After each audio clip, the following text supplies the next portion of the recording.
Olá, tudo bem? Espero que você esteja bem. Nesse vídeo eu vou explicar a parte de formação e de contatos ali. Vou tentar explicar a parte de contatos do portfólio. No vídeo anterior eu expliquei sobre o componente de zoom dentro da página de projetos, né? Dentro ali dos componentes de projetos, o zoom do projeto ali, da imagem do projeto. E também expliquei um pouco sobre o componente de portal e como ele é feito e como se cria um create portal ali com React, né? Para mover um componente de um local do documento para outro local do documento. Fazendo a continuidade aqui da explicação, a parte de formação, é, temos aqui algumas formações minhas, né? No meu portfólio, onde eu estudei ali no Senac Brasil, estudei na Alura, na Urigamed, no Centro de Ensino Integrado, no Duolingo, no Jornalista Francisco Mesquita, que é uma escola ali na região leste de São Paulo ali. E eu vou explicar basicamente como é esse componente renderizado. É, Vamos aqui primeiro na view, né, de formações e beleza. Na view de formações, igual as outras views, temos ali quatro arquivos. Um arquivo de estilização que apenas tem alguns espaçamentos aqui das formações, um arquivo de teste unitário que valida ali a questões do conteúdo das minhas formações de forma unitária, né? Então, faz a renderização simples ali da página, verifica o título do documento se é esse daqui, verifica se é essa inferência aqui, né, de tradução, de navigation formation, verifica a renderização da listagem da formação, então ele renderiza ali com o loop for each e, e verifica cada componente ali, se o elemento, se a foto ali está sendo renderizada, se o texto alternativo ali do atributo source está sendo renderizado, se a imagem foi renderizada, se tem no documento. Verifica o URL também ali do link ali da formação ali, por exemplo, aqui do site do Senac, verifica se existe mesmo conforme o mock aqui do Dater.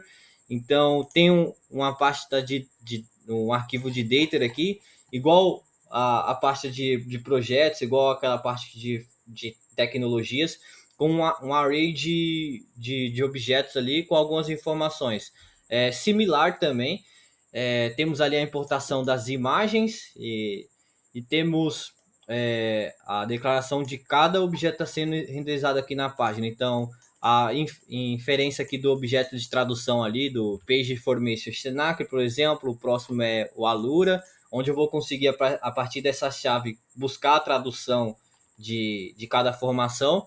Temos a URL ali daquela formação, se existe uma URL, né? Por exemplo, aqui no Centro de Ensino Integrado, que eu fiz lá em 2008 para 2009, onde eu aprendi os conceitos de informática, eu não consegui achar o site oficial lá desse curso que eu fiz.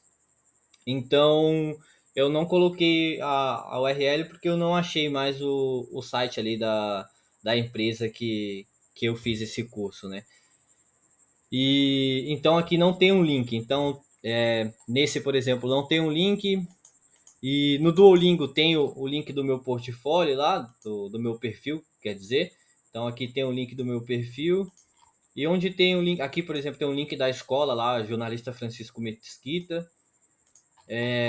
Então aqui em cada objeto, se eu fizer mais formações, eu apenas vou e adiciono um novo objeto aqui, né?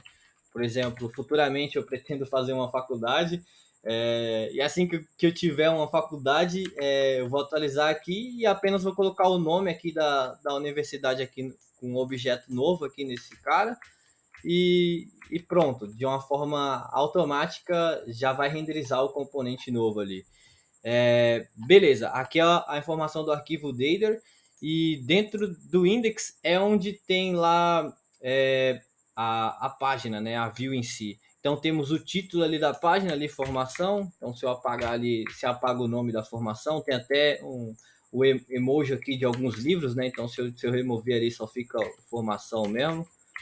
E temos aqui uma div aqui com class name do app formation, e dentro dessa div renderizando ali, mapeando as formações que eu acabei de explicar naquela estrutura anterior ali, onde tinha diversos objetos com a questão da tradução, a importação da imagem, do ano de início, do ano de fim, né? Então essas informações aqui nessa lista, ele vai aqui por formations, onde eu exporto desse arquivo, né, como formations, e aqui dentro do componente eu importo como formations e faço esse mapeamento aqui, renderizando essas informações como um item e pegando o index também desse mapeamento e passando para dentro do componente formation, que é o componente de formação, onde tem mais estilos aqui e onde vai configurar o botão, a imagem e colocar os textos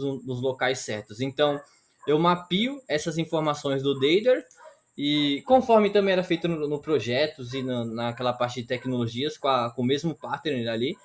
Então eu mapio e passo para dentro do componente de formation, passando ali um data test ID, o data em si, que é o item, e um key que é bom colocar em qualquer componente que você vai formar ali mapeado ou vai criar um loop. O React aconselha você colocar um key para ele conseguir renderizar e atualizar ali de uma forma simples o componente, né? Para ele não se perder ali na lógica e ter mais performance também.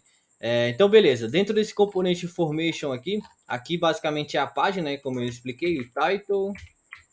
E dentro do componente formation, dentro de componentes, formation, temos também 4 arquivos aqui, né? Um typers com algumas tipagens ali de translator, URL, photo, data, que é o que vimos lá naquela outra página.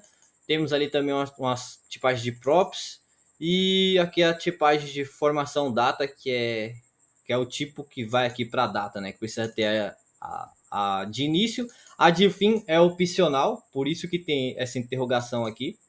Então, o início é obrigatório e o fim é opcional, né? Por exemplo, eu posso ter começado a universidade agora e eu não terminei ainda, ou enfim, é opcional a pessoa colocar o fim. E temos aqui um teste unitário também, validando ali um componente singular ali do formation, né? Validando ali se o data test ID existe no documento, se o componente foi renderizado, né? Que tem esse data test ID, se o valor aqui do objeto translator ele existe no componente que foi renderizado, o valor aqui do objeto também ele existe, se a informação aqui do ano de início existe, enfim, verificando a questão do assets aqui, se tem esse mesmo atributo assets teste aqui, né, que está renderizado aqui na informação do Dather dentro do formation, verificando o URL também, se é igual aqui o do teste. Então ele faz algumas verificações para ver se está sendo renderizado o componente. Aqui temos alguns estilos. Aqui temos da linha 1 até a 4 alguns estilos para a questão de Dark Mode. Então no Dark Mode ele vai ganhar um Backdrop Filter, que é para deixar o fundo meio opaco. E no Light Mode ele já ganha já um fundo já sólido, né? Branco ali totalmente. E tem alguns estilos aqui de alinhamento ali da questão de organização aqui das informações, dos alinhamentos dos textos, da imagem, do tamanho da imagem. Tem aqui também a questão do título, do detalhe aqui, né? Então, se inspecionarmos aqui, conforme ele está aqui numa visualização maior, a imagem fica de um tamanho. Aí, conforme for uma imagem, um Media Query, né? Conforme esse Media Query for ativado aqui, e 800 pixels, ele já vai ficar menor a imagem ali do curso ou da instituição de ensino. Então, ele meio que aumenta e diminui. E aqui eu style de description, né? Então, cadê? Aqui de description, onde tem algumas regras CSS ali, propriedades e valores para tratar o texto, o espaçamento, quebra de linhas. tem que ser 100%. Essa linha horizontal, esse HR, ele vai ter uma opacidade de 3%. O link aqui vai ter algumas cores ali, trazendo das variáveis CSS, que é o que definimos lá nos temas, né? Então, conforme for aqui, ele vai ser com texto preto, e conforme aqui for no Dark Mode, já vai mudar, né? E aqui a questão de Actions, que é o botão aqui de ação do link. E o ícone também aqui tem lá uma animação de transição de scale, né? Ele ganha uma escalabilidade conforme passa o mouse. Isso é muito legal, deixa o ícone ali mais interativo. No index ali do componente em si, deixa eu fechar aqui. No index aqui do componente em si, do formation, temos lá a importação do hook user translator, temos a importação do ícone de link, que é esse daqui, né? Temos a importação das props aqui do arquivo typers, temos a importação do style aqui do arquivo style, temos ali a definição de duas props, data test ID e data, e a utilização do hook de tradução.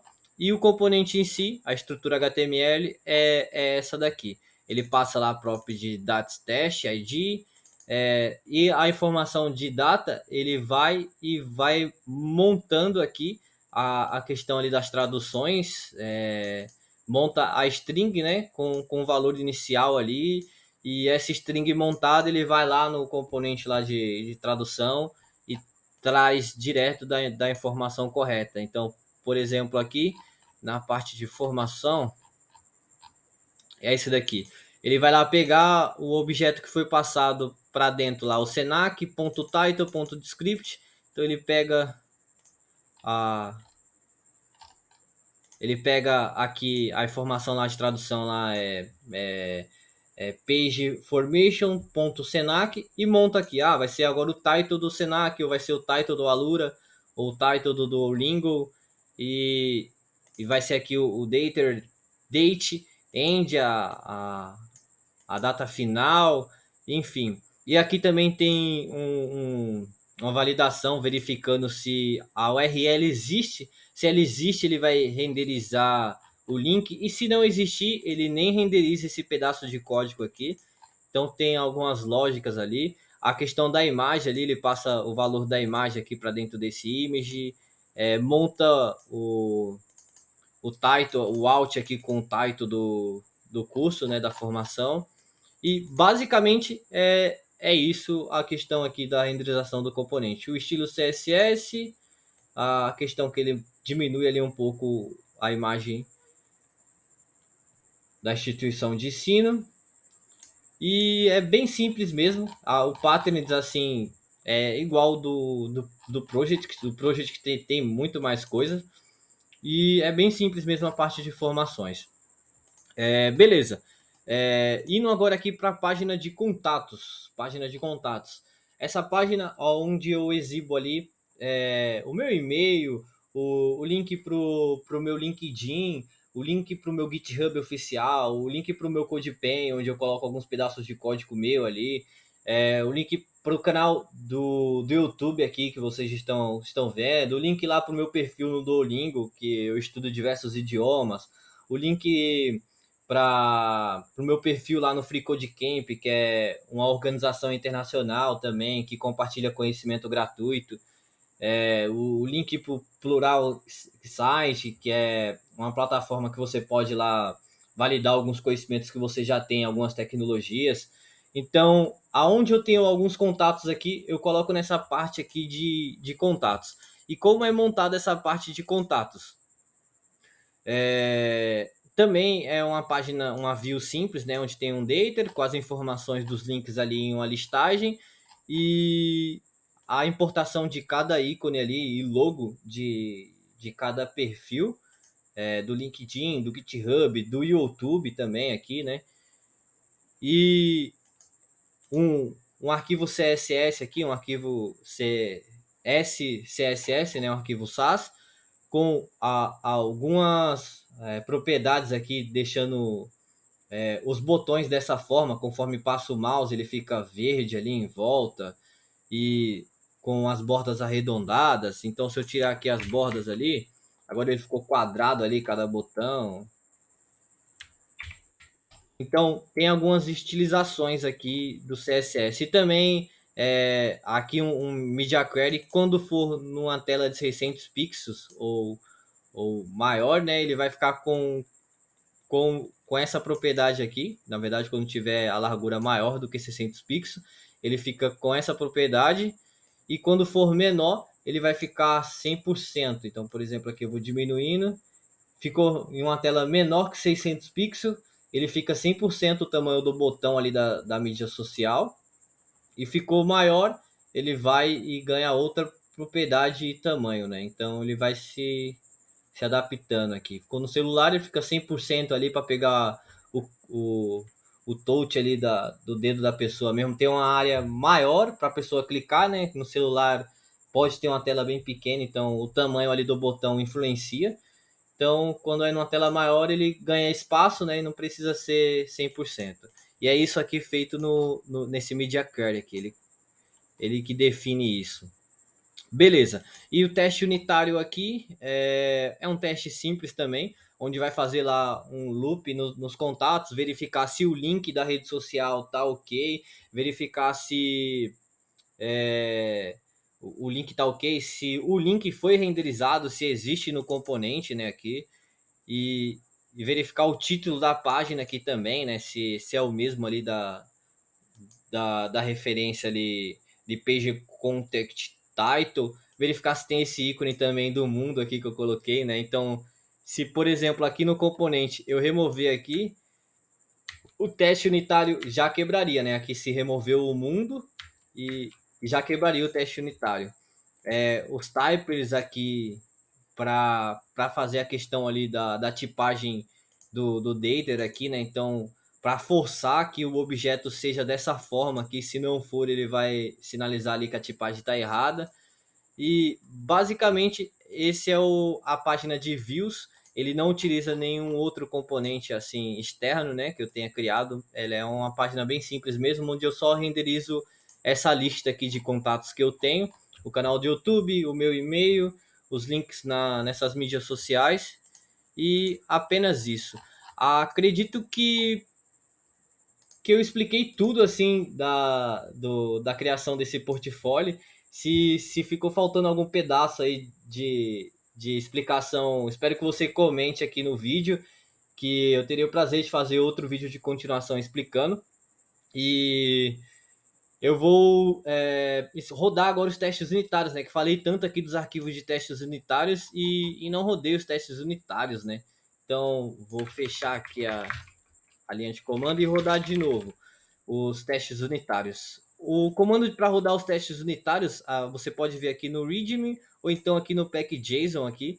Então tem diversos comandos aqui, o de iniciar o portfólio e startar, o de buildar o portfólio para ir para produção, né? Se você utilizar o meu portfólio de base para o seu, você vai precisar colocar esse portfólio em produção, então tem lá a parte de buildar esse portfólio.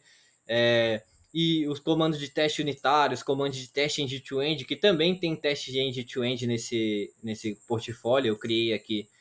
O teste end-to-end da página de contato, teste end-to-end não, desculpa, o teste end-to-end da página de contatos, o teste end-to-end da página home, o teste end-to-end da página de projetos, e os testes unitários de cada componente ali, de cada unidade ali do código. Eu tentei criar de todos os componentes e do que eu acredito ser necessário ali ter um teste de unidade.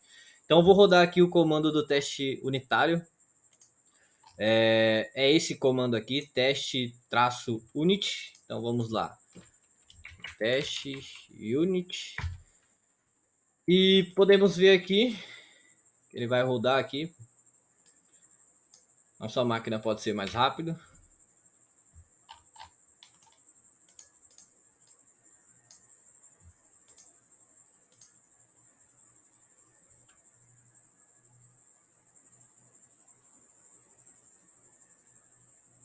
Beleza. Ele testou ali 16 arquivos e 70 testes, né? Então todos passaram, teve o início aqui, ele iniciou em 22 do 09 e 15 segundos, né? Às 10 horas ali. E durou ali 19,47 segundos. Basicamente, ele testou todos os arquivos de testes unitários que eu vim comentando nos vídeos de cada componente. Ele foi lá, fez todas as validações, viu se estava certo, se não estava certo, e validou de forma automática. Por exemplo, se eu pegar aqui a questão da página de contato e remover o mundo aqui, né? Remover o mundo e salvar e rodar aqui os testes unitários de novo. Então, já vamos ver que ele quebrou o teste unitário. Ele, opa, peraí, um teste falhou. Eu estava esperando ali o ícone de mundo com uma página de contato. E não estou encontrando isso. Aconteceu alguma coisa. Por quê? Eu removi aqui no código. Então, se eu voltar ao mundo aqui e rodar de novo o teste unitário, aí ele vai validar de novo e, pô, todos os testes passou. E para exemplificar isso, por exemplo, no componente de formações, né? Se eu, por exemplo, aqui no componente de formações, vou ver um teste que eu faço aqui bem legal. Aqui do título eu usei o exemplo do mundo, né? E, por exemplo, o atributo aqui da imagem aqui, se eu não passar, se esse componente aqui não tiver uma imagem, por exemplo, então eu vou remover aqui todas as imagens aqui vou remover, por exemplo, o Mesquita aqui, que é a minha formação do ensino médio, e remover aqueles já mostra que está dando erro por causa da tipagem, né? Que forçamos aqui a tipagem, olha que legal. Então ele precisa ter uma imagem, é obrigatório ter uma imagem. A única que é opcional é o URL. Então é obrigatório ter uma imagem nesse componente. Aqui ele já mostra para você em real time ali no browser não, no editor de código que já está errado. Mas mesmo assim, vou salvar. E salvando isso, ele vai falar, pô, tem uma formação sua que precisa ter uma imagem e não tem imagem. A gente está esperando uma imagem e está vindo nulo. E se eu remover outro aqui do Duolingo e remover aqui o do centro de integração e rodar de novo os testes unitários, ele ainda vai ficar falando, pô, tem pessoas aqui que tá falando que tem imagem, que a gente está esperando imagem e não tem imagem. E, por exemplo, se eu quebrar mais um pouco aqui, o link, né? Apesar que o link é opcional, né? Mas se eu remover o link vai do Senac e da Alura e salvar, ele também vai ficar lá quebrando na mesma questão do teste, né? Então, se eu voltar aqui e salvar, ele voltou o teste, viu que estava validando as imagens, que tinha foto e ok. Por exemplo, aqui na página de app, aqui, né, no app, ele espera que tenha a renderização de projetos, de formações, da página de contatos, da home. Se eu não renderizar nenhuma dessas daqui, chegar aqui ó, e remover, eu vou remover a página de formação de contatos, deixar só a home. Não, vou remover só formações e contatos e salvar, né?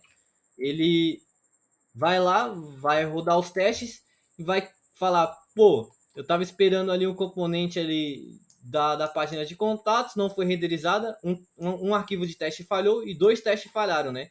Que é a de contato e a de formação também, se subir aqui, ó, ele vai ter um erro também falando que procurou ali a página de formação. Aqui, ó. Procurou a página de formação e não achou. E se eu remover, se eu voltar aqui, salvar, rodar os testes, ele vai lá e passou. Então, o legal de escrever os testes unitários, né, de você criar a cobertura de teste ali do que você está escrevendo na sua aplicação, é essa qualidade de código que qualquer alteração que você for fazer ou implementação nova de código que for surgir ali no decorrer que sua aplicação vai aumentando e expandindo, você tem um segundo código que vai validar que o que você já tinha criado continue funcionando. E se não está funcionando, meio que ele vai mostrar para você que, pô, o que era para estar funcionando aí do jeito que você me explicou não tá. Então você vai ter que voltar lá ou refatorar o teste porque o componente foi atualizado de outra forma, ou então arrumar a aplicação para que passe no teste. Isso é muito legal, escrever teste unitário na aplicação. É algo assim que é boa prática de qualidade de software e só tem a agregar no projeto. que você vai ficar mais tranquilo. Por exemplo, os meus testes unitários, conforme eu faço uma alteração no meu portfólio, eu subo alguma atualização de código, o deploy, que é feito lá no servidor, na cloud, né, no Firebase, ele é feito de forma automática. Então temos aqui as configurações aqui do hosting lá do Firebase, onde ele vai pegar a pasta public. Então aqui, se eu cancelar os testes, rodar o comando de buildar o meu portfólio, né? Então ele vai gerar lá a questão do CSS mimificado, vai mimificar a questão dos JavaScript, montar os bundles, enfim, pegar toda essa estrutura de código que fizemos, montar os assets aqui, ó, as imagens, colocar na pasta lá de assets, vai gerar todo o arquivo em si para subirmos isso em um servidor web, né? Então, aqui o arquivo que vai direto para o servidor web. É o index.html lá com as informações, os favicon, os arquivos de tradução, os assets, né? Então, isso daqui que vai para um servidor web. Em vez de eu mandar isso de forma manual, eu criei com GitHub Actions e o Firebase o Continuous Integration e Continuous Delivery, né? Então tem essa configuração nesse projeto do portfólio, que você também pode analisar e estudar esses arquivos. Aqui a configuração do Firebase JSON, aqui é a configuração lá dos workflow do GitHub Actions. Então toda vez que surgir qualquer commit no meu Git, né? No GitHub lá, conforme eu fizer qualquer alteração e subir isso online, por exemplo, eu gosto de mostrar na prática. Vou fazer uma alteração de alguma coisa aqui. Por exemplo, isso daqui. Eu não estou gostando que nessa linha 22 aqui fique dessa forma. Então, eu vou quebrar isso daqui e vou colocar ele na linha 23. Da 22, eu vou colocar na linha 23. Então, é uma alteração simples aqui, para não ficar tão extenso assim a largura. Pô, da linha 22 ali, estava muito extensa. Eu vou colocar a rota ali do mapeamento de rotas para a linha 23 para ficar mais legível. Beleza. Fiz a alteração ali, salvei. Vou fazer o commit disso, né? Poderia escrever aqui na linha de comando git status, então veríamos ali que teve uma alteração no app ESX, né? Então vou salvar essa alteração aqui. Adjustment break line in root map. Então, em inglês aqui eu estou dizendo que está ajustando a quebra de linha no root map.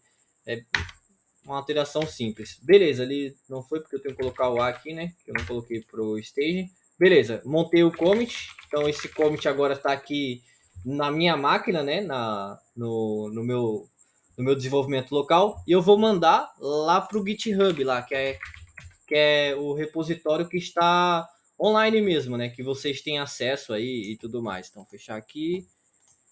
E o que vai fazer o deploy disso automático é esse arquivo aqui de CLI, do GitHub Actions, né? Você pode entrar aqui e estudar sobre isso, sobre GitHub Actions, Firebase Cloud, os dois juntos ali é muito legal.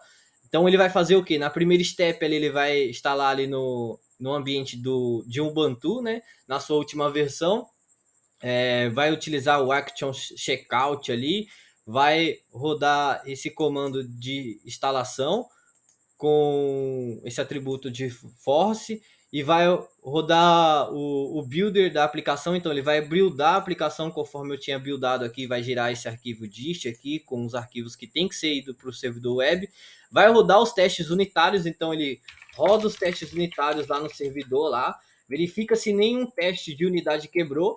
Se algum teste de unidade quebrar, ele já não faz o deploy automático para o servidor e já vai acusar um erro aqui na questão dos commits aqui, ó. Então, vindo aqui na questão dos commits, né? Vou aumentar aqui. Vemos que tem esse ícone aqui de de um like ali, de um facãozinho verde, né? Então,